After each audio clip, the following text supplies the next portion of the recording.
Imagine standing on a mountain, surrounded by the soft whispers of the wind, when suddenly, the world around you changes. The air becomes charged with an inexplicable energy, and before your very eyes, a man is transformed into a radiant, glowing figure. This is no ordinary story, this is the story of Jesus Christ's transfiguration. Jesus had been traveling with his disciples, teaching and performing miracles. The disciples knew that Jesus was special, but what they were about to witness would reveal his true divine glory in a way they could never have imagined.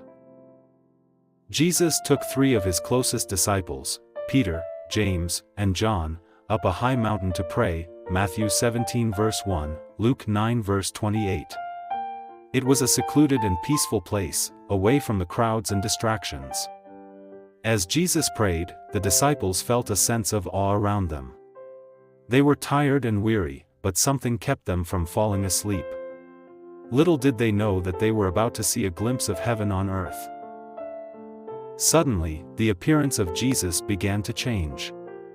His face shone like the sun, and his clothes became dazzling white, whiter than anyone on earth could bleach them, Matthew 17 verse 2, Mark 9 verse 3.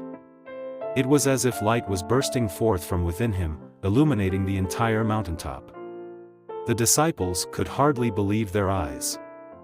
The man they had walked with, eaten with, and learned from was now revealing his divine nature in a brilliant and unmistakable way. But that wasn't all. As the disciples looked on in amazement, they saw 2 figures standing with Jesus. It was Moses, the great lawgiver, and Elijah, the prophet who had been taken up to heaven without dying. They were talking with Jesus about his coming departure, his death and resurrection in Jerusalem, Luke 9 verses 30 to 31. This conversation was profound.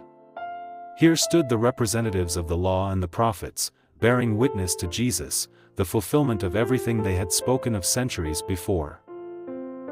Peter, overwhelmed by the sight, blurted out, "Lord, it is good for us to be here. If you wish, I will put up 3 shelters, one for you, one for Moses, and one for Elijah," Matthew 17 verse 4. Peter didn't fully understand what he was witnessing.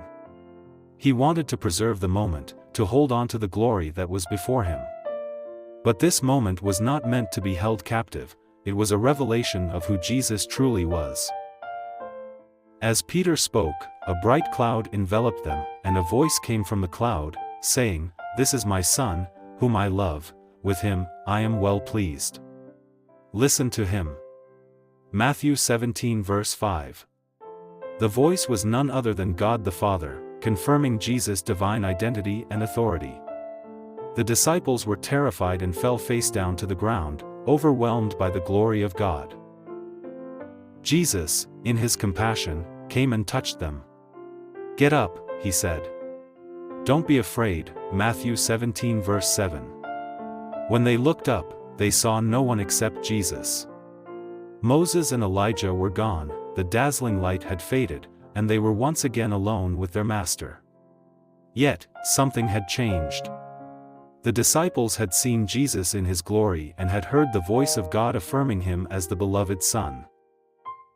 As they descended the mountain, Jesus instructed them, "Don't tell anyone what you have seen, until the Son of Man has been raised from the dead," Matthew 17 verse 9.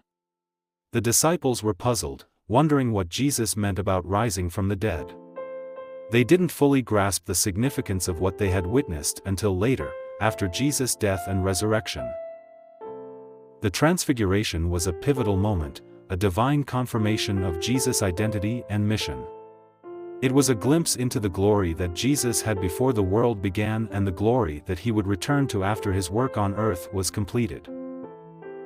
In this extraordinary event, we see Jesus not just as a teacher or prophet but as the glorious Son of God. The Transfiguration reminds us that Jesus is the fulfillment of the law and the prophets. He is the bridge between heaven and earth, the light in our darkness, and the one who speaks with divine authority. The question for us is, are we listening to him? Jesus is the way, the truth, and the life. These stories are to equip us in our journey of faith. This is for us to know, to love and to serve our Lord Jesus Christ.